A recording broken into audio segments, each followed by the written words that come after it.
Bonjour à tous. Bonjour à toutes et tous.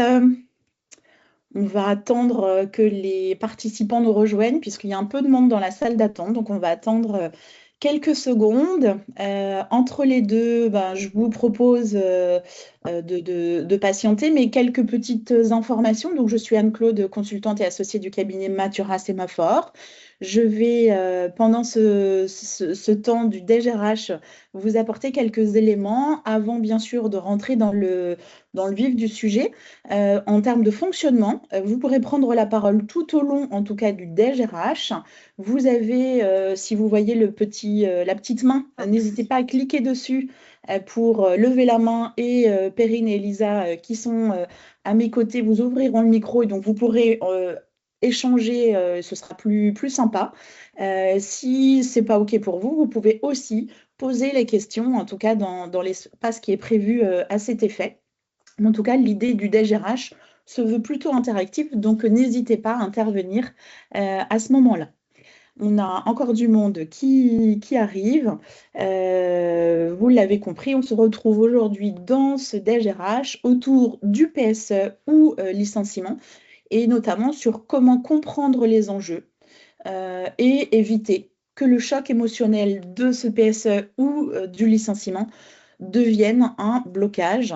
C'est ce que je vous propose en tout cas de voir pendant cette petite heure pour laquelle nous allons être ensemble. Est-ce qu'au niveau du son, de la vision, tout est OK pour vous? N'hésitez pas à nous mettre un petit commentaire ou à nous dire en tout cas si c'est OK pour tout le monde. C'est bon pour moi, oui. C'est Super, bon. merci. C'est bon pour moi également. Merci. On a des pouces en l'air qui se lèvent aussi, donc c'est que ça doit être pas mal. Top, très bien. Est-ce qu'en Est-ce qu'on aura attendant, un replay? Je allez-y. ne peux pas rester jusqu'au bout. Est-ce qu'on aura un replay? Oui, Euh, vous aurez un replay. On va vous l'envoyer après le DGRH, donc soit cet après-midi, soit demain. Merci.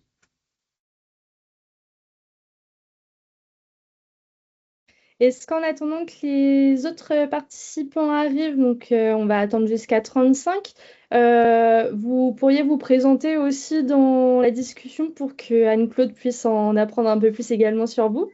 Et puis, je me permets de rebondir à ce que Perrine indique. Et n'hésitez pas si vous avez d'ores et déjà des questions ou des sujets que vous souhaiteriez aborder, peut-être mettre en tout cas en termes d'attente, si vous avez des choses un peu plus particulières ou si vous êtes plutôt en mode découverte parce que c'est un sujet d'actualité ou pas. Mais en tout cas, n'hésitez pas à me dire aussi dans cette petite rapide présentation ce qui vous intéresse ou ce que vous attendez comme information plus précise.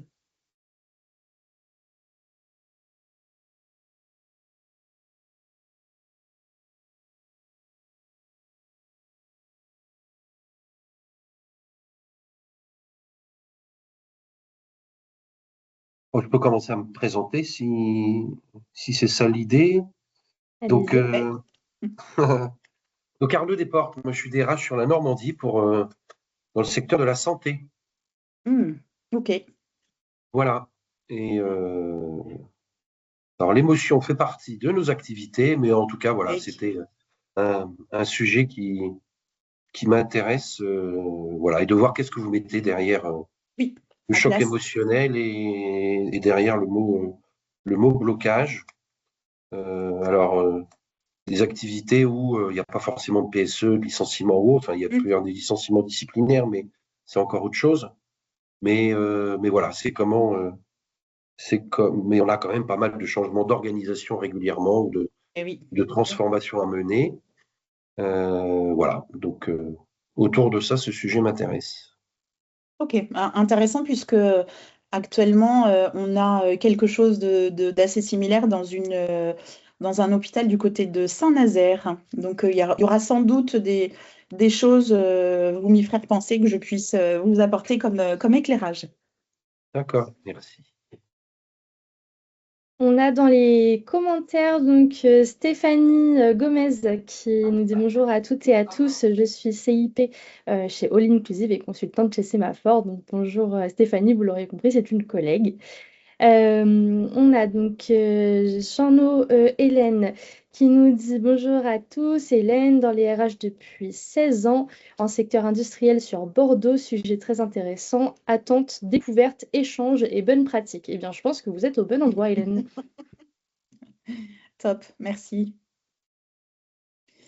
Est-ce qu'on... 36. Ouais, Ouais. je propose peut-être que pour respect par ceux qui sont déjà connectés, pour essayer de tenir le timing, je propose en tout cas de démarrer. Donc si tu veux bien, Perrine, puisqu'on est plusieurs, vous l'avez compris.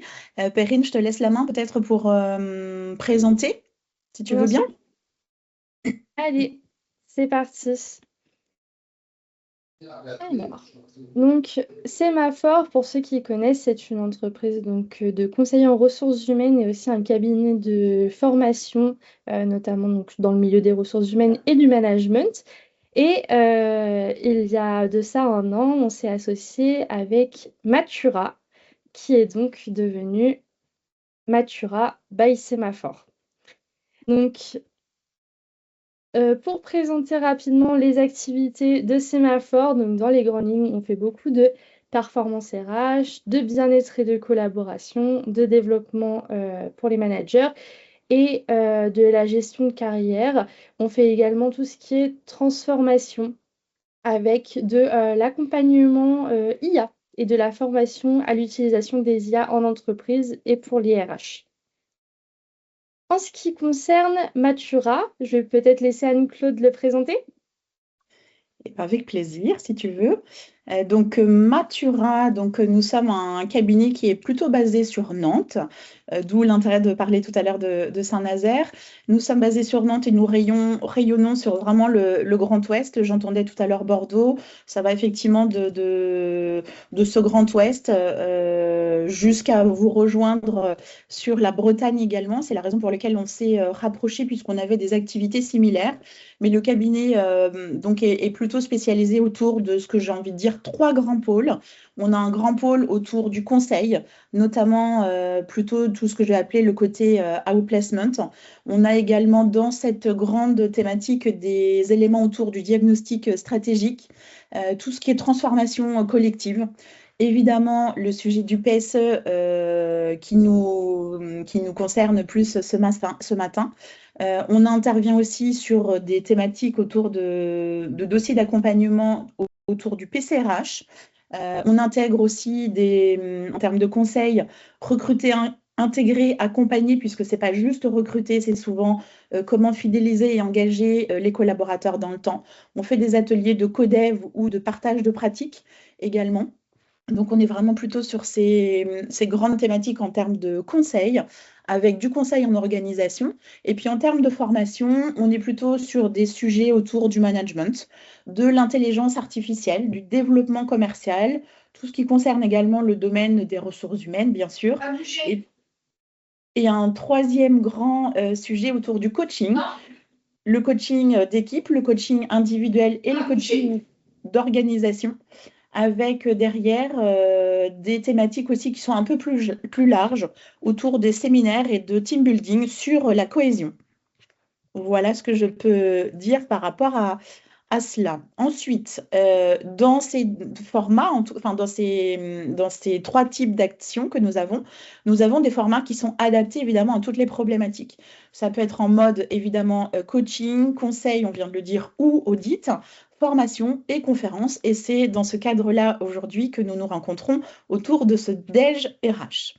Pour animer évidemment ces grands pôles, nous avons évidemment une équipe d'experts qui est composée à la fois de psychologues du travail, à la fois ce sont également des coachs professionnels avec évidemment certains des expertises. On a une experte plutôt sur la confiance, la communication avec une activité plutôt théâtrale, approche narrative. On a également d'autres coachs qui sont spécialisés dans l'accompagnement des dirigeants. Donc, vous voyez, c'est un panel plutôt large, des consultants ressources humaines, des consultants now placement. En tout cas, ce sont des experts dans leur domaine. Évidemment, nous avons une équipe support au quotidien qui nous aide vraiment. Et merci Perrine et Elisa d'ailleurs sur le partage que nous avons eu pour animer et mettre en place le DEJ RH. Est-ce que je peux te laisser remettre ton support de présentation, s'il te plaît? Ah, ok, ok, ok. Effectivement, vous ne l'aviez pas sous les yeux. Parfait. C'était le mien qui était affiché, effectivement. Et je vais le mettre en grand, comme ça ce sera plus facile. Voilà, parce que Parfait, merci Anne-Claude. c'est ça que je vous montrais, mais du coup, je ne sais pas si vous l'aviez vu sur Matura, conseil, formation, coaching, les formats adaptés, l'équipe d'experts. Et puis aujourd'hui, donc Sémaphore est basé évidemment dans le Grand Ouest. Nous intervenons donc plutôt sur l'Ouest, comme je vous l'ai indiqué. Et en fait, on s'est rapproché de 7 cabinets, enfin nous sommes 7 cabinets en France à nous être rapprochés. On s'appelle le Relais Ressources Humaines. Vous pourrez trouver sur le site d'autres informations. Mais l'intérêt de nous rapprocher, c'était également de mener des actions communes et avoir des expertises vraiment au niveau national, puisque nous avons exactement les mêmes activités. Pour, en tout cas, aller plus loin dans la présentation, qui je suis, j'en ai déjà un peu parlé, mais moi, en tant que consultante ressources humaines au sein de Matura Sémaphore, j'interviens vraiment sur la partie conseil, formation, coaching, et également sur des sujets comme les mobilités internes, GEPP, et notamment tout ce qui est process d'assessment également, pour aller plus loin, tout ce qui est PCRH et conseil Dynamique Plus, des enquêtes internes dans le cadre de harcèlement présumé, par exemple. J'interviens également dans des parcours de formation pour les managers, tout ce qui est également coaching d'équipe ou coaching individuel, et puis également sur des sujets de type outplacement, cellule d'écoute, PSE, et c'est le sujet qui nous lie ce matin. Dans le déroulé de ce temps que nous allons passer ensemble, des informations, puisqu'on parle de PSE, on pense souvent procédure, on pense souvent délai, validation par la DRID, par exemple, ou de cadre juridique. Mais sur le terrain, un PSE, c'est avant tout un choc humain. On parlait tout à l'heure de choc ou de blocage. Eh bien, en effet, au moment de l'annonce, il y a un choc émotionnel. Ça peut être un choc identitaire ou un choc collectif. Et lorsque le choc, à mon sens, n'est pas accompagné, il ne disparaît pas. Il peut se transformer justement en blocage ou en tension, voire même en risques psychosociaux. Et c'est bien ce que nous allons voir tout au long de ce DGRH. Je vous propose un objectif simple de ce moment-là, c'est de prendre un peu de hauteur sur le PSE, de comprendre les impacts humains, et puis surtout, dans cette dernière partie, d'identifier les leviers concrets pour accompagner à la fois ceux qui partent, ceux qui restent, mais également les managers qui tiennent la barre pendant cette période. Ils ne sont pas tout seuls, évidemment, mais c'est quand même eux qui sont au contact direct de ceux qui restent et ceux qui vont partir. Donc, c'est ce que je vais vous proposer. Et avant de rentrer dans le vif du sujet, quelques informations RH, puisque nous sommes en janvier. Et vous savez tous qu'il y a un certain nombre de choses qui ont changé. Notamment, pardon, le premier point que je vous indiquais, c'est une revalorisation annuelle du SMIC de 1,18% au 1er janvier 2026, qui porte donc le SMIC mensuel brut de 1823 euros et 3 centimes versus 1801 euros et 80 centimes. Autre sujet, puisque l'année 2026 s'annonce une nouvelle fois riche en évolutions législatives et réglementaires, c'est le sujet des aides exceptionnelles à l'embauche des apprentis. Il va y avoir une suspension des aides exceptionnelles à la conclusion du contrat d'apprentissage.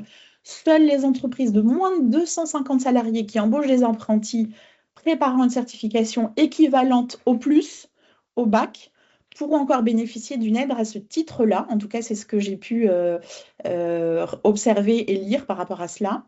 Troisième point, c'est la loi senior et sur les emplois, avec une obligation là aussi pour les entreprises de plus de 300 salariés qui ont une section syndicale représentative de négocier sur l'emploi, le travail et l'amélioration des conditions de travail des salariés, je les appelais expérimentés, sous peine d'un malus. Là, il y a un décret qui devrait venir fixer le montant, je n'ai pas encore le niveau de détail. Et il y aura également la mise en place d'un CDD de reconversion qui va viser à former ces personnes expérimentées qui pourraient être concernées par des départs dans une entreprise d'accueil. Quatrième point, en tout cas que je vous ai indiqué, c'est le forfait social. Et je parle de la contribution là vraiment patronale sur les indemnités de rupture conventionnelle individuelle et de mise à la retraite, qui va passer de 30% à 40%. Et cinquième point que je vous indiquais, c'est la création d'un congé de naissance indemnisé par la CPAM qui va être ouvert aux deux parents, qui va être d'une durée de 1 à 2 mois. Toutefois, il pourrait être en alternance ou simultané entre les deux parents. Et ce qui fait que si c'est en simultané, ça peut être, ça pourrait atteindre 4 mois. Ça va être mis en application normalement le 1er juillet 2026, mais les parents d'enfants nés ou adoptés à partir du 1er janvier 2026 pourront en bénéficier. Donc l'intérêt, ça va être de suivre en tout cas cette évolution. Pour entrer très concrètement dans le PSE, je vous donne quelques chiffres. Ce sont des chiffres qui sont issus de la DARES ou d'une étude du groupe BPCE dans les Échos et également de France Travail. À noter en tout cas que nous avons plus de 27% des PSE qui ont été validés ou homologués sur un an, donc plus que évidemment l'année encore d'avant. Ce qui représente derrière plus de 66 000 défaillances d'entreprises en 2024, puisque là, je n'ai pas exactement les chiffres de 2025. Mais ça veut dire en moyenne que 63%, en tout cas dans ces entreprises défaillances, 63% des salariés concernés ont été licenciés et 27% partent via des départs volontaires. Donc, à noter en tout cas le chiffre de 39 500 que je vous ai indiqué. Il y a 39 500 entrées à France Travail après le licenciement économique au deuxième trimestre 2025. Donc, le PSE n'est plus un événement, j'ai envie de dire, exceptionnel dans le contexte que nous vivons et qui est sans doute renforcé depuis également la crise de la Covid-19. Donc, on pourrait dire que le PSE devient un outil récurrent de transformation dans ce contexte économique. Et plus les PSE se multiplient, plus, vous l'avez compris, les enjeux humains deviennent critiques ou en tout cas à prendre en compte dans nos différentes organisations. Alors, je vous donne pour démarrer un petit rappel simple, un rappel du cadre volontairement très synthétique. Toutes les entreprises de plus de 50 salariés qui envisageraient de supprimer 10 emplois au plus sur une période de 30 jours pour un motif économique auraient l'obligation de mettre en place un PSE, ou autrement dit le plan de sauvegarde de l'emploi. C'est bien écrit dans le Code du travail à partir des articles 1233-61 du Code du travail et suivant. Et quand on parle de motif économique, on dit en tout cas que ces trois conditions doivent être réunies. Mais quand on parle de motif économique, qu'est-ce qu'on veut dire par là? Il y a 4 types. Le premier, c'est une difficulté économique. Par exemple, typiquement, une baisse significative du chiffre d'affaires ou une perte d'exploitation ou une diminution sensible des commandes. Deuxième, ça va être plutôt le deuxième type, un type de mutation technologique. Ça peut être par exemple une évolution technologique qui serait telle qu'elle pousserait l'entreprise à licencier pour rester compétitive. Ce motif, il est plus rarement évoqué. Toutefois, on l'a vécu au moment du passage ou à l'intégration d'Internet. Et donc, on pourra imaginer que peut-être à un moment donné, ce motif pourrait être cité, notamment avec le développement de l'IA. On n'en est pas encore là, mais ça pourrait. Troisième type qu'on pourrait identifier, ça va être le côté cession d'activité, où clairement l'entreprise, là, dans ce type de situation, elle ferme les portes et donc licencie l'ensemble de son personnel. Quatrième type, en tout cas dans le motif exclusivement économique qu'on entend, c'est le côté réorganisation de l'entreprise en vue de sauvegarder sa compétitivité. Et là, c'est un peu plus complexe, mais l'idée, c'est de se baser sur des données économiques les plus objectives possibles pour justifier sa projection. Et dans ces cas-là, l'entreprise doit être en capacité de convaincre que le licenciement est bien nécessaire pour assurer sa compétitivité sur un marché en pleine évolution. Il est évidemment plus difficile à évoquer que celui d'une difficulté économique qui est beaucoup plus tangible en fait à mettre en place. Donc quand on voit cette définition, j'aime à rappeler qu'un PSE n'est pas seulement un plan de licenciement, c'est un plan de sauvegarde de l'emploi, mais qui doit intégrer des obligations en matière de prévention des risques, y compris psychosociaux. Et aujourd'hui, en tout cas dans les dossiers que nous avons pu mettre en place, on a pu constater que les DRITS ou les DETTS sont particulièrement attentives à toutes ces dimensions humaines, notamment sur le climat social, sur la santé mentale, tous les accompagnements des salariés, des managers qui peuvent être mis en place en parallèle. Donc respecter la loi, évidemment, est indispensable, mais elle ne suffit pas à éviter les dégâts humains. Et en tout cas, de par mon expérience, puisque j'accompagne quelques PSE, l'idée, c'est que je vous présente un petit peu plus justement, au moment de l'annonce du PSE, qu'est-ce qui se passe concrètement. Nous allons comprendre en tout cas les impacts humains. Concrètement, on va regarder les impacts humains plutôt au niveau des salariés qui vont partir. On va commencer par ceux donc, qui vont partir, comme je viens de le dire, puisque le PSE est rarement vécu comme un simple événement professionnel. Au moment, en tout cas, de l'annonce, c'est effectivement souvent quelque chose sur lequel il n'était pas prêt. Et c'est pour ça que je parle d'annonce, de choc. C'est souvent une remise en question profonde des collaborateurs qui vont être concernés. Il y a souvent une perte de repères. Il y a une annonce, un choc, et donc derrière, il va y avoir de l'anxiété qui va être générée, du type, on l'entend souvent dans la verbatim, c'est oh, mais qu'est-ce que je vais devenir, mais qu'est-ce qui va se passer pour moi? Il y a une perte de repères identitaires, puisque souvent, on s'assimile ou on se considère à travers son travail. Je ne sais pas si vous avez pu participer à des événements, mais souvent, nous avons l'habitude de nous présenter en disant Anne-Claude Jardin et mon métier. Et donc, il y a une perte de repères identitaires. C'est difficile de dire je suis Anne-Claude Jardin et je suis demandeur d'emploi. Vous voyez, dans la tête de ces collaborateurs-là, il y a tout ce sentiment de perte de repères qui se met en mouvement. Il y a également ce côté sentiment d'injustice. Moi, j'étais à 2 ans de la retraite, c'est parce que je coûte plus cher.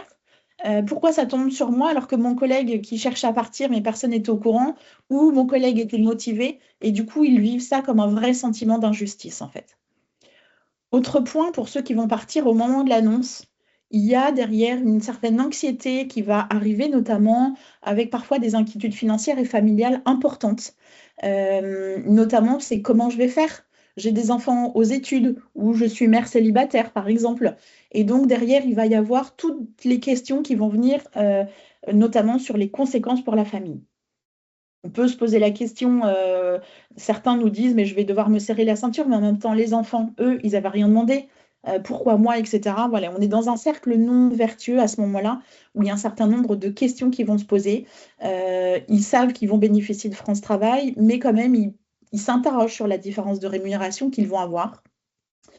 On a également mis que dans ce que nous constatons, il y a un sentiment de dévalorisation qui peut se mettre en place. Ce n'est pas systématique, mais quand même, il y a un sentiment de déclassement, j'ai envie de dire. Je ne retrouverai jamais un poste similaire. Et si je suis licenciée, c'est parce qu'ils jugent que je n'apporte peut-être plus de plus-value à l'entreprise. Ils me considèrent comme étant non compétent. Donc tout ça, ça participe à ce sentiment de dévalorisation ou de déclassement. Et puis, dans la poursuite du travail, des vraies interrogations pour ces personnes, en fait. Vraiment, là, c'est vraiment, je crois, le point le plus important. C'est comment je vais faire pendant cette période où j'attends la date de départ, puisqu'entre le moment où il y a l'annonce et le moment où ils vont recevoir la notification avec une date de départ certaine, c'est comment est-ce que je vais pouvoir poursuivre mon travail dans un contexte tel qu'ils le vivent, comme si de rien n'était. Comme si c'était facile de se lever le matin, de dire bonjour à ceux qui vont rester, de continuer à travailler comme si de rien n'était. C'est pas si simple pour eux. On verra que c'est pas aussi simple non plus pour les autres. Mais effectivement, c'est des vraies questions qui se posent pour ces personnes-là. Et donc, on dit que dans ce cadre-là, sans accompagnement, les risques sont réels. Il y a évidemment des facteurs d'anxiété, de dépression, d'isolement, de perte de confiance durable. Il peut y avoir même des décompensations psychologiques qui peuvent arriver. Et pour aller même plus loin, il y a un niveau autour de la dégradation de la marque employeur qui peut évidemment se manifester. Donc évidemment, il ne faut pas oublier une chose importante, c'est qu'un salarié qui part mal accompagné ne quitte jamais vraiment l'entreprise. Il en parle souvent et longtemps, particulièrement à ses proches, à son réseau, voire même à ses futurs employeurs. Donc l'accompagnement des sortants est pour moi un enjeu important, humain, mais évidemment c'est aussi un enjeu d'image pour l'entreprise qui malheureusement doit faire ce PSE. N'hésitez pas, hein, si vous voulez interagir, à lever la main ou à me couper. En tout cas, on va poursuivre, s'il n'y a pas de main pour l'instant, autour des salariés qui vont rester. Pour moi, je nommerais ça en tout cas le syndrome du survivant. On parle de sentiment de syndrome du survivant, pardon, parce que ça va se manifester dans leur manière de fonctionner. Ça se manifeste par de la culpabilité.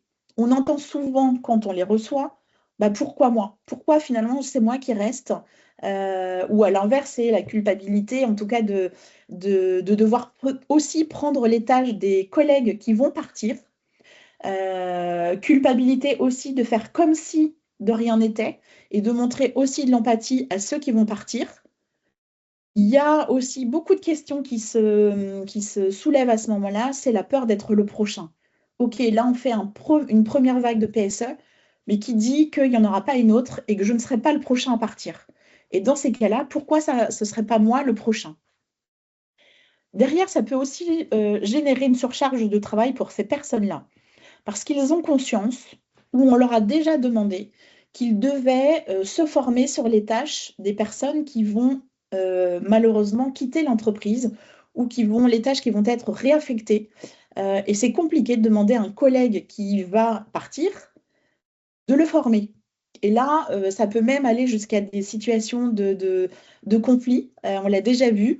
Ceux qui partent n'ont absolument pas envie de transmettre, même s'ils n'ont rien contre le collègue qui reste, mais par ce sentiment, ils n'ont pas forcément envie toujours, et il y a des exceptions bien sûr, de transmettre leur dossier. Il y en a qui sont engagés jusqu'au bout, il y en a qui vont être en arrêt, mais la passation, elle est vraiment pas simple en règle générale. Et puis même pour celui qui va rester, on dit qu'il y a une perte de sens, parce que si mon collègue part alors qu'on était un super binôme, ben, à quoi ça sert? Moi, j'ai tout à reconstruire en restant. Ben, ça m'interroge, en tout cas même moi, dans le temps, et jusqu'à voir parfois dans le terme, hein, et pas tout de suite, mais sur les 12 à 24 mois qui suivent, parfois un sentiment de désengagement silencieux. C'est démotivant, en tout cas, de venir dans une ambiance qui est lourde. Pour ceux qui ont peut-être vécu, il y a entre les personnes une ambiance qui devient un petit peu lourde, de faire semblant de sourire alors qu'on n'a pas le cœur à y être.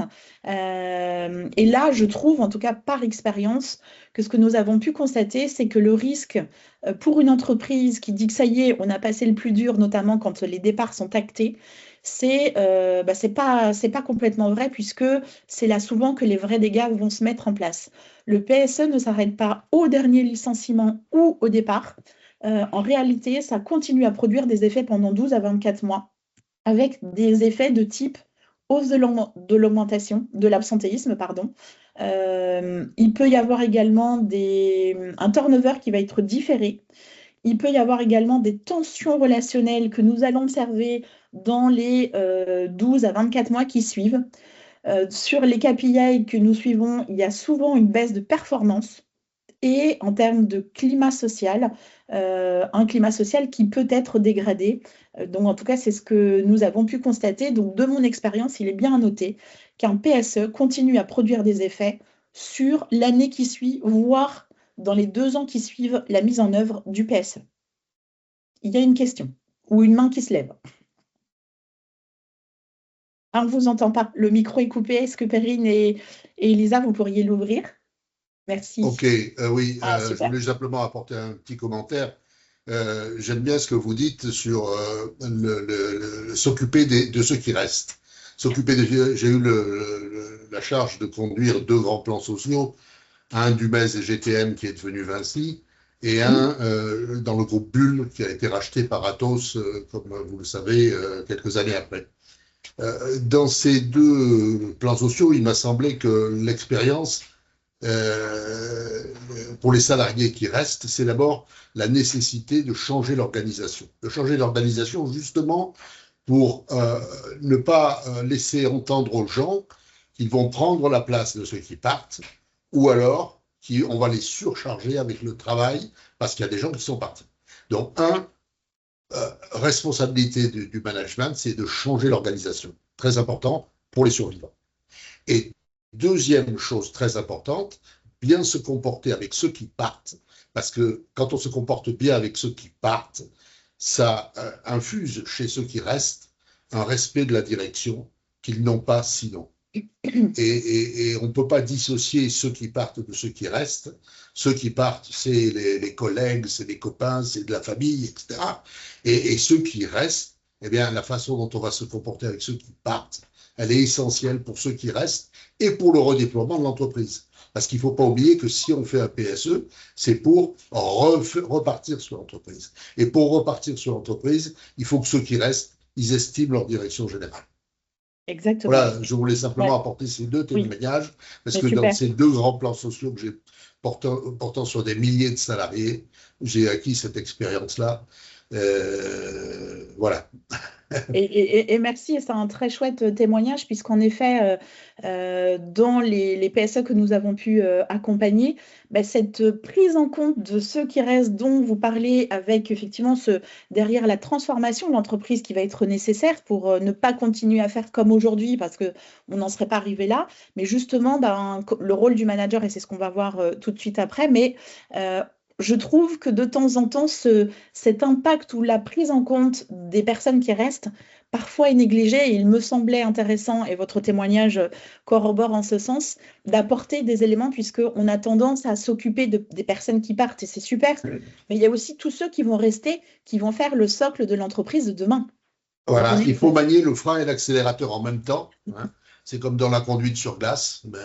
Il faut manier les deux en même temps, et il est essentiel de s'occuper des survivants. Exactement, c'est bien ça. On est complètement en phase avec ça.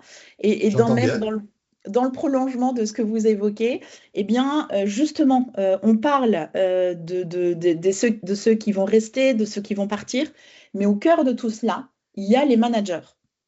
Les managers, c'est bien ceux qui vont être concernés peut-être dans l'annonce de leur service, quoique c'est souvent fait par la direction, mais derrière, ils sont quand même à mener la barque.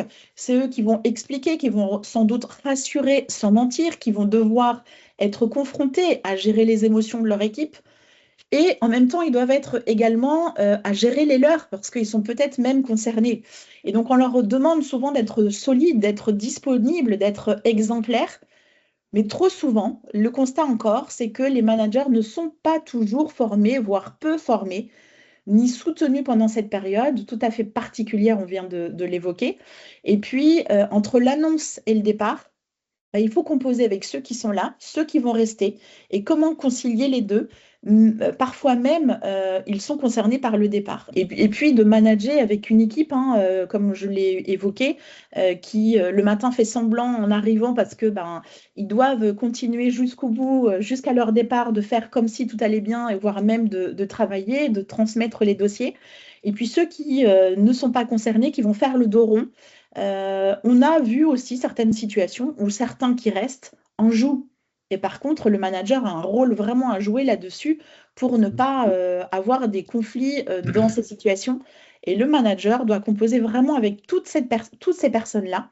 Pour moi, je trouve que c'est un moment qui est vraiment très particulier, complexe à manager. Et je trouve qu'ils ne sont pas toujours suffisamment accompagnés. Ils sont dans une période vraiment de rush, et je trouve que l'accompagnement n'est pas toujours opportun pour eux, parce qu'un manager qui n'est pas accompagné devient lui-même un facteur de risque. Oui, si vous permettez, je donner un petit mot là aussi. Moi, je considère qu'il ne faut pas, pour une direction générale, laisser les managers seuls. Il faut que chaque manager, dans l'annonce qu'il a à faire aux gens, ou dans l'annonce évidemment qu'on doit lui faire à lui, doit être accompagné physiquement par quelqu'un de la fonction RH. Parce qu'on ne peut pas demander à quelqu'un qui a travaillé 30 ans avec un collègue de lui dire qu'il est licencié et qu'il va s'en aller, et qu'il a à la limite participé au choix. Donc moi je considère que l'ensemble de la ligne opérationnelle, eh bien, il doit être accompagné. Et ça, c'est une des responsabilités de la direction générale, de ne pas les laisser tout seuls. Les former, c'est se débarrasser d'une mission difficile. Il ne faut pas s'en débarrasser, il faut l'assumer. Non. Mais la formation est un des leviers, on va le voir, mais pas que. Vous avez tout à fait raison. On ne doit pas leur laisser le bébé, j'ai envie de dire. Ils doivent être vraiment soutenus parce que c'est quand même une période compliquée. Et quand on parlait tout à l'heure de blocage, si c'est pas bien fait, eh ben derrière, on peut avoir des blocages même sur le plus long terme, ou quand on parlait de baisse de performance, c'est bien ce que nous observons sur l'année ou les 24 mois qui vont suivre. Donc justement, on va passer sur identifier les leviers concrets, puisqu'un PSE n'est jamais uniquement un dispositif juridique et financier, c'est ce que je vous ai dit en introduction, c'est quand même avant tout un choc émotionnel collectif qui va être traversé par l'entreprise sur plusieurs mois. Et on dit en tout cas que c'est une période où il va y avoir des traumatismes individuels, on l'a dit, des pertes, des peurs, de l'injustice, de la colère. Il peut y avoir une vraie rupture de confiance, c'était intéressant puisque vous l'avez évoqué tout à l'heure, monsieur. Il y a une vraie rupture de confiance envers l'entreprise par ceux qui vont quitter, mais ceux qui vont rester, justement, c'est un point clé. Et vous l'avez souligné dans votre témoignage, donc grand merci pour ça. Mais il peut y avoir une rupture de confiance, donc attention à ce point-là. Il y a, on l'a commencé à l'aborder aussi, il peut y avoir une désorganisation managériale et opérationnelle. Donc ça peut être à prendre en compte. Il peut y avoir des risques majeurs de crise sociale. Pourquoi pas des RPS plus importants. Et il peut y avoir évidemment sur le temps un désengagement qui peut être durable. Donc l'enjeu clé, en tout cas, n'est donc évidemment pas d'éviter la douleur, puisque d'éviter la douleur, ou en tout cas le côté émotionnel, très sincèrement, c'est impossible. Par contre, d'essayer de le contenir, de canaliser et transformer cette période me semble être quelque chose d'important et d'indispensable. Donc évidemment, on va regarder un peu plus précisément les éléments à mettre en place, ou en tout cas les leviers plus concrets.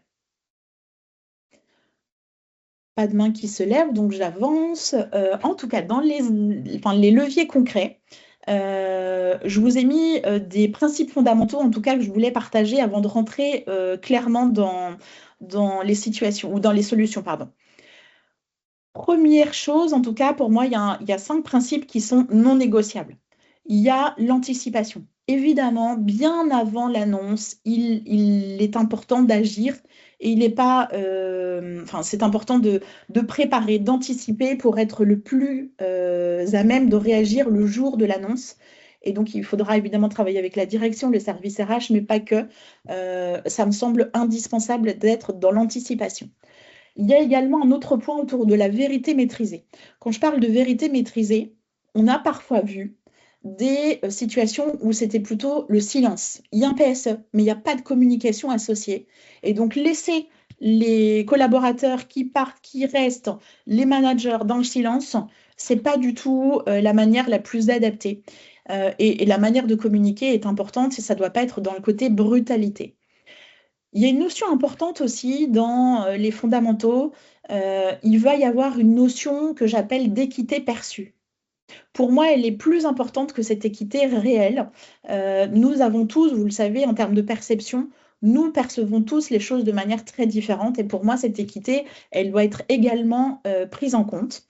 On a évidemment la présence humaine qui doit être visible.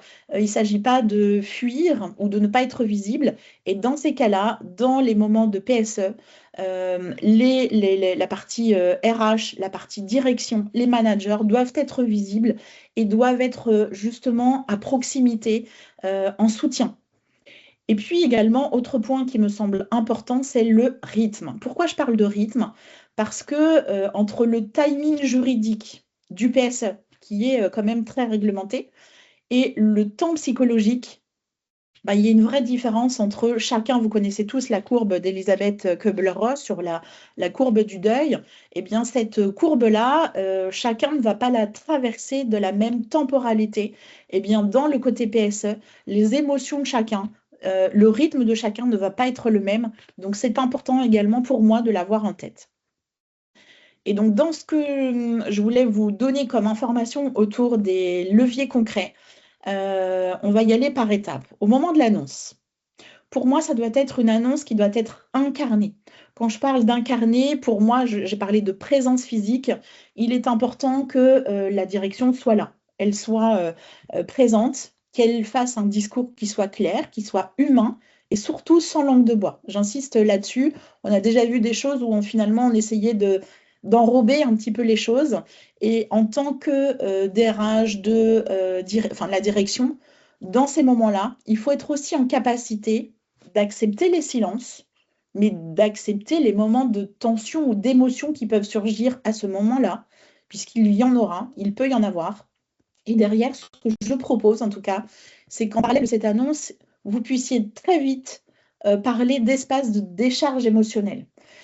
Les espaces de décharge émotionnelle, pardon, pour moi, c'est ce que j'appellerais, il peut y avoir plein de manières de le faire, mais il pourrait y avoir des réunions d'équipe qui peuvent être animées par des tiers, qui peuvent être des personnes externes, ça peut être des consultants, ça peut être des psychologues du travail.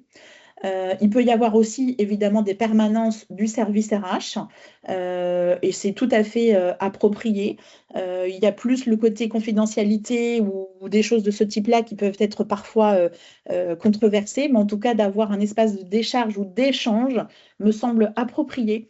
Et j'y associe en tout cas ce que je vais appeler des cellules d'écoute, voire des entretiens individuels immédiats. C'est ce que je veux parler également de soutien psychologique structuré. Quand on parle de cellules d'écoute ou de soutien psychologique, eh bien, il peut y avoir une ligne où vous avez sans doute entendu parler des numéros verts. Ça peut être une ligne d'écoute externe. L'intérêt, effectivement, c'est que c'est anonyme, c'est confidentiel. De la même manière, en termes de soutien psychologique, ces moments-là, c'est un moyen, en tout cas, de s'exprimer, de dire les choses et de dire des choses, mais en dehors du contexte de l'entreprise. Ce n'est pas un aveu de faiblesse, en tout cas, d'aller rencontrer quelqu'un à disposition dans l'entreprise, qu'il soit coach ou psychologue du travail. Pour moi, c'est un outil de prévention.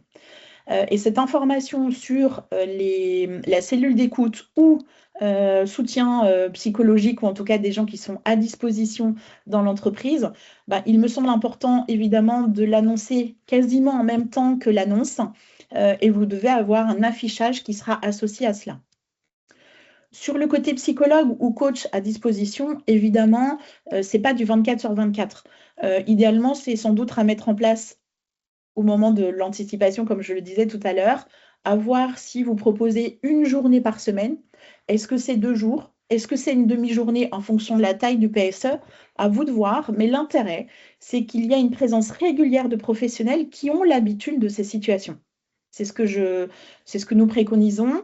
Ensuite, géographiquement, est-ce que c'est une présence sur le site ou dans un lieu neutre, hors des locaux, pour avoir une neutralité, j'ai envie de dire, la plus complète et qui fasse sortir aussi les collaborateurs hors des murs. C'est un changement d'air. Et pendant ce laps de temps, qui est souvent un soutien individuel d'1 heure, en tout cas, c'est comme ça que nous l'avons tout le temps mis en place, c'est un temps dédié à la personne pendant 1 heure. Et derrière, il y a quelque chose autour de certains vont s'arrêter parce que 1 heure était tout à fait suffisant. Et certains vont renouveler parce qu'ils estiment qu'ils ont besoin d'être accompagnés sur 1 ou 2 mois, puisqu'en règle générale, en tout cas, les cellules d'écoute, à vous de voir comment vous allez le mettre en place, mais on le fait souvent au moment de l'annonce jusqu'à la phase de départ. On est à peu près sur 3 à 4 mois d'une manière générale. Et dans ces temps de cellules d'écoute, ce qui est important, et nous avons pu observer que les premiers temps, le 1er mois et demi, ce sont les personnes qui sont concernées par le départ qui vont mobiliser en tout cas ce temps ou ces cellules d'écoute. Et puis ensuite, à 1 mois et demi à peu près, nous avons par contre les personnes qui restent. Parce que porter la tension depuis 1 mois et demi, 2 mois, je trouve que c'est lourd et ils ont besoin d'un espace pour justement décharger leurs émotions. Et puis souvent, dans le constat, une fois que les départs sont actés, ce sont les managers qui prennent le relais. Il ne faut pas oublier que les managers ont droit aussi à cette cellule. Comme on l'a dit, ce sont des collaborateurs clés dans le déroulé du PSE. Et donc, il est important de préciser que les cellules d'écoute, ça n'est pas uniquement dédié aux personnes qui vont partir. Tout le monde, en tout cas, y trouve un intérêt. Et donc, cette communication, évidemment, elle doit être explicite au moment de l'annonce.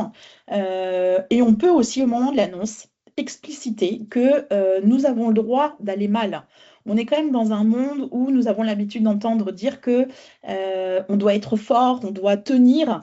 Mais le fait de l'exprimer, c'est aussi une forme d'autorisation dans un monde, comme je viens de vous le dire, qui est en changement permanent et dans lequel nous devons être forts. Donc pour moi, ça me semble un point important à noter, ces soutiens psychologiques, ces moments de décharge émotionnelle à mettre en place vraiment au moment de l'annonce. Je continue, je vois pas de main qui se lève, vous n'hésitez pas évidemment à m'interroger. Et donc évidemment, dans les personnes qui vont partir, au-delà en tout cas de l'outplacement, on va dire classique, il y a possibilité évidemment de mettre en place des bilans de compétences. Ça peut être en interne, mais ça peut être aussi avec des personnes qui viennent au sein de l'entreprise. Ça peut être des coachings de reconstruction identitaire, je vous en ai parlé tout à l'heure. C'est aussi un moyen de retravailler la confiance en eux plus rapidement, hein, parce qu'il y a vraiment un phénomène en termes d'émotion, de crise identitaire. Et du coup, évidemment, ce qui va avec, c'est la perte de confiance en soi. Donc, ils sont bousculés. Et donc, il peut y avoir des temps d'accompagnement autour de ça, individuel ou collectif, puisque j'ai mis aussi des ateliers collectifs où on va travailler justement sur le sens, comment est-ce qu'on peut se projeter en dehors ou après l'entreprise, dans lequel on a déjà pu voir la préparation des CV, des entretiens de simulation. Il y a également, souvent là, dans les dernières entreprises que nous avons accompagnées, il y a eu, le service RH était plutôt très aidant. Ils ont monté une cellule, j'ai envie de dire, de reclassement interne, c'est-à-dire que la direction de l'entreprise est allée contacter les entreprises qu'elle connaissait, en tout cas, pour récolter des annonces et transmettre directement les annonces, parce que c'est c'est une autre manière de faire. Et pour les collaborateurs, de se dire que l'entreprise collecte déjà des annonces sans passer par France Travail, qui évidemment est aussi un appui, mais n'empêche que quand les dirigeants vont mobiliser leurs équipes et eux-mêmes vont chercher auprès de leurs confrères, de leurs voisins, s'ils ont des postes à pourvoir et qu'on va de suite les mobiliser, ben, ça a un autre effet aussi au sein de l'entreprise. Donc évidemment, la cellule d'écoute à poursuivre. Et puis, de temps en temps, nous faisons appel à des soutiens administratifs renforcés de type la CARSAT, France Travail. On a eu des questions notamment sur des personnes qui seront concernées vers des départs, qui allaient partir en retraite, par exemple, à 2 ans. Mais finalement, avec la loi de retraite, ben, le fait d'être licencié, finalement, les obligeait à avoir, ils étaient plus reconnus comme carrière longue. On a eu des situations de ce type-là. Et du coup, d'avoir mobilisé quelqu'un de la CARSAT qui vient faire une présentation, je ne sais pas si c'est toujours rassurant, mais de se dire qu'ils ont quelqu'un à disposition plutôt que d'avoir des centrales d'appel où ils n'ont pas forcément les bons interlocuteurs, ben, ça montre aussi l'accompagnement pour les personnes qui vont quitter l'entreprise. Dans tous les cas, vous l'aurez compris, l'objectif, c'est de restaurer la dignité et pas seulement l'employabilité des personnes qui vont quitter l'entreprise. Je poursuis du coup avec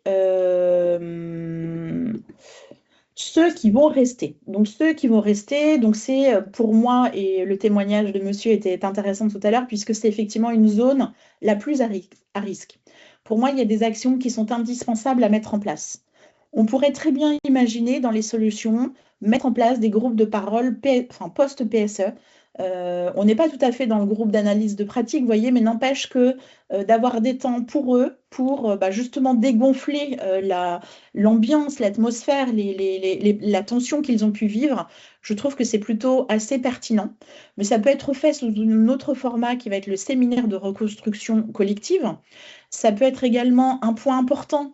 On l'a évoqué tout à l'heure dans le témoignage, mais on est dans quelque chose de transformationnel.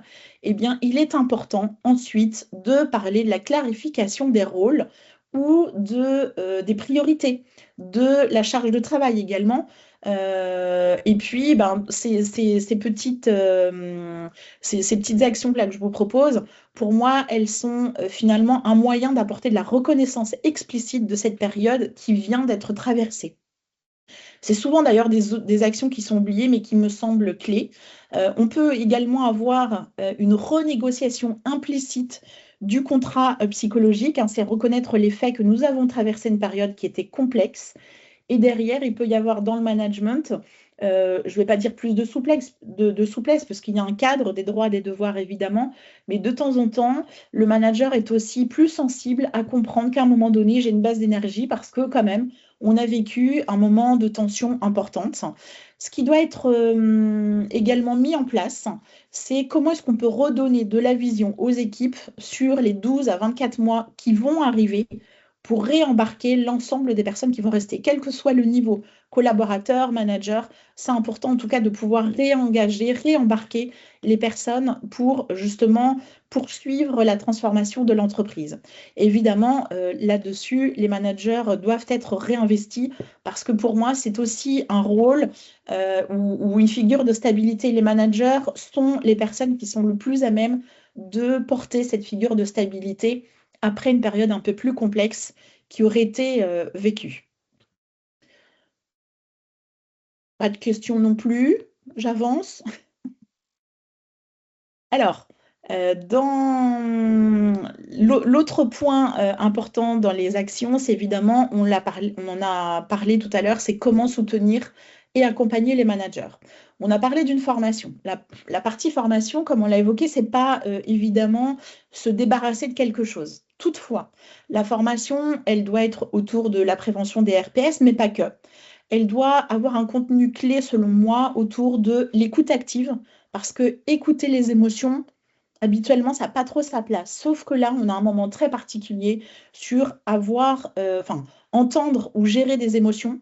Donc, ils n'ont pas tout le temps les clés. Et je trouve que dans ces formations-là, vraiment typiquement adaptées à l'accompagnement du PSE, gestion des émotions, écoute active a vraiment toute sa place.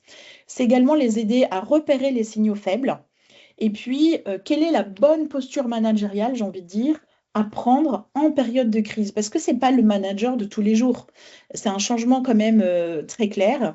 Et puis, moi, ce que je trouve, c'est que justement, un manager formé, c'est un facteur de protection collective. Pour moi, c'est quelque chose cette formation, elle doit être mise en place presque dans l'anticipation, même si on ne peut pas forcément les informer au préalable, mais elle doit être mise en place dès le début de l'annonce du PSE, parce que c'est dès le début, en tout cas, qu'ils vont être concernés. J'aime aussi parler de supervision managériale collective, parce que justement, dans ces moments importants, comment est-ce qu'on peut accompagner les managers à traverser cette crise où ils ont les personnes qui sont concernées, qui doivent faire bonne figure, les personnes qui vont rester, et il peut y avoir aussi des tensions. Donc du coup, c'est avoir un temps de supervision qui leur permet d'exposer leur situation et de partager ensemble. Ça peut être aussi du coaching individuel pour les managers qui seraient le plus exposés. Quand je dis ça, c'est justement l'exemple dont je parlais tout à l'heure, d'une équipe qui est complètement évincée. Là, c'est toujours très intéressant d'avoir un temps peut-être plus approprié pour ces managers qui sont les plus exposés. Un manager soutenu, pour moi, c'est vraiment une équipe qui va être contenue, qui va être moins dans le blocage, qui va être plus à même d'avancer. Et puis, évidemment, derrière, ce qui va être mis en place, c'est nous faisons régulièrement ce diag RPS qui doit être fait également pendant la période de PSE. Et j'aime bien le faire à 6 à 9 mois plus tard. Parce que le diag mesure le stress, la charge de travail, le climat social. Et derrière, ça va permettre de mettre des actions qui vont être la plus adaptées en fonction des résultats. Et le fait de le faire 6 à 9 mois après, ça nous permet de refaire une nouvelle mesure et de voir s'il y a des évolutions dans un sens ou dans un autre, du reste. Et puis, à nouveau, de mettre des actions en œuvre en lien avec ça. Et puis, ce qui va découler de cette enquête, c'est évidemment la mise à jour du DURP en lien toujours avec le stress, la charge, le climat social. Alors, donc dans les leviers concrets, en tout cas pour prévenir la crise dans la durée, il me semble important d'avoir des baromètres sociaux qui vont être réguliers, avec des indicateurs qui vont être fiables, évidemment le plus faible possible, notamment ce qui concerne par exemple le taux d'absentéisme, le turnover, les conflits.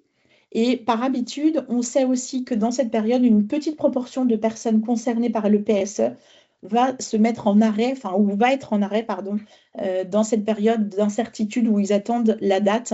Donc, on peut avoir des taux qui vont évidemment augmenter, d'où l'intérêt de les mesurer à 6 et 9 mois plus tard pour avoir des ajustements managériaux rapides et les plus adaptés.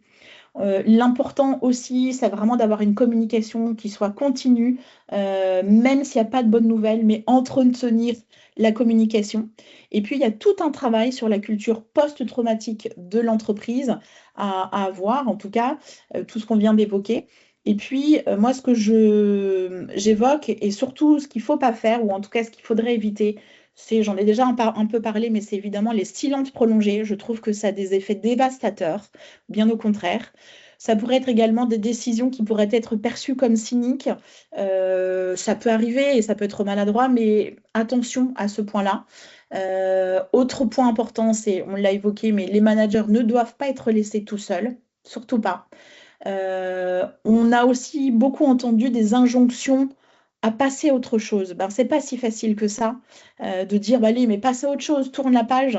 Ben, ça se fait pas d'un claquement de doigts, ça c'est une évidence.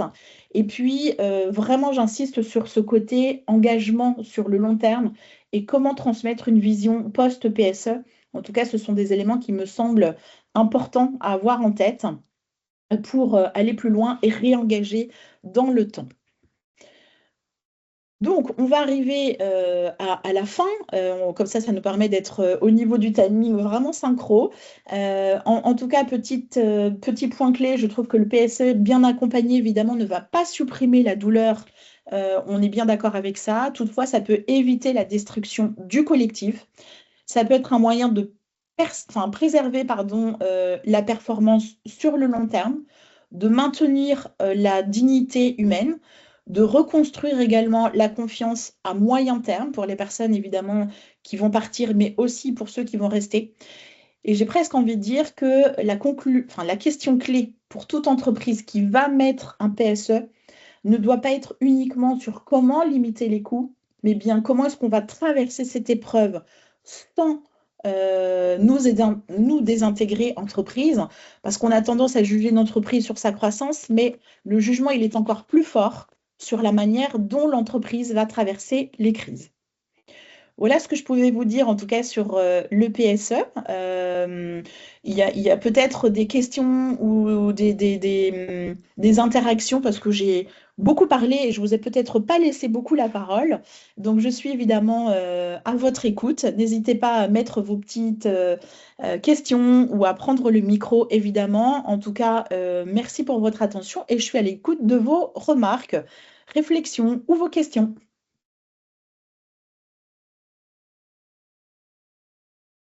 Oui, je vois une main qui se lève. Oui, bonjour, Gauthier Dufis, je suis alternant RH chez la société Prismian. J'avais une question, donc on a beaucoup parlé des acteurs, donc de la place de la direction, de la position du RH dans la gestion du PSE, et puis quand les managers et les collaborateurs sont impliqués. Je voulais savoir la place du coup de nos partenaires sociaux dans justement le pilotage du PSE. Dans quelle posture, parce qu'ils doivent être réfractaires, j'imagine. Bien sûr, ouais, effectivement, c'est une très bonne remarque. J'ai pas fait de slide spécifique, mais évidemment, ils sont acteurs, notamment, ils sont beaucoup monopolisés dans la période de négociation sur éventuellement les conditions de départ, supralégales, etc. Et nous avons eu dans certaines situations où c'était justement le CSE qui nous a sollicité pour trouver les bonnes formules en termes de soutien psychologique, etc. Tout ça doit être concerté, mais évidemment, ils ont un rôle clé à jouer. Mais souvent, pendant cette période d'annonce de PSE, ils sont là en soutien des équipes, mais en fait, ils sont aussi beaucoup monopolisés sur les négociations.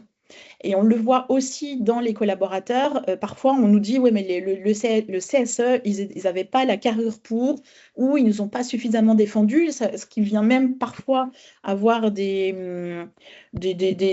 points de conflit supplémentaires. Mais en effet, ils ont un rôle clé à jouer dans cet accompagnement, bien sûr. Je ne sais pas si ça répond exactement à votre question, mais il est important de les sensibiliser tout au long du dispositif, oui, bien sûr. Ça, parce que, enfin, dans ma conception de la chose, c'est que souvent, dans l'annonce du PSE, ils sont souvent réfractaires, contestataires. Donc, la question, c'est comment les faire basculer de l'autre côté de la ligne de crête pour les embarquer avec nous dans la co-construction de solutions viables pour l'après, justement. Ouais, Et puis aussi, tout ça, ça se passe évidemment dans la communication, dans les réunions qui sont mises en place pendant cette période de négociation. De les faire basculer, c'est pas toujours évident. Je peux pas vous dire qu'ils vont basculer à 200%, mais l'intérêt, ça va être effectivement d'avoir des échanges, d'expliquer, d'apporter des éléments de preuve, de montrer l'intérêt, de montrer que justement cette transformation ne peut pas être mise en place en fait, qui pourrait avoir des conséquences sur le long terme sur l'entreprise. Ok, merci beaucoup. Je vous en prie. Est-ce qu'il y aurait d'autres remarques, d'autres questions? Là, pour l'instant, on n'a pas de questions dans les commentaires. Pas mal de personnes qui te remercient, Anne-Claude. On les remercie pour leur retour. Ils disent que c'était très clair, que tu as très bien présenté, que c'était très intéressant. Et on dit qu'effectivement, l'accent est souvent mis sur le dispositif. Eh oui, mais moins sur ce côté émotionnel. Et c'était bien l'intention de ce webinaire. Et je ne suis pas rentrée effectivement dans le process juridique parce que c'est tout un autre sujet. Mais j'aime beaucoup, en tout cas, faire le constat des observations que nous avons pu avoir, où vraiment cette charge émotionnelle, elle est importante dans les structures. Et quand elle n'est pas prise en charge, on peut arriver à des blocages. On a déjà vu des menaces de grève, etc. Quand on parlait de blocage tout à l'heure, ça peut aller jusqu'à des situations de ce type-là, d'où l'intérêt de pouvoir prendre en compte ce côté émotionnel, ce côté décharge émotionnelle, j'ai envie de dire, où vraiment il y a des espaces pour être à proximité et faire en sorte que ça se passe le mieux possible, même si évidemment le PSE n'est pas une situation très simple, évidemment, je ne peux pas vous dire le contraire.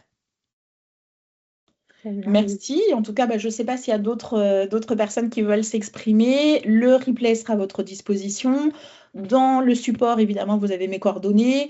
S'il y a des questions, même après coup, je me tiens évidemment à votre disposition pour poursuivre l'échange ou même apporter des éléments complémentaires que je n'aurais pas eu l'occasion d'aborder, puisque le sujet est vaste, que dans l'intégralité du PSE, 1 heure, il faut faire des choix, il faut être concis. En tout cas, merci de votre écoute, merci de votre participation. Et puis, je me tiens à votre disposition, évidemment, pour prolonger.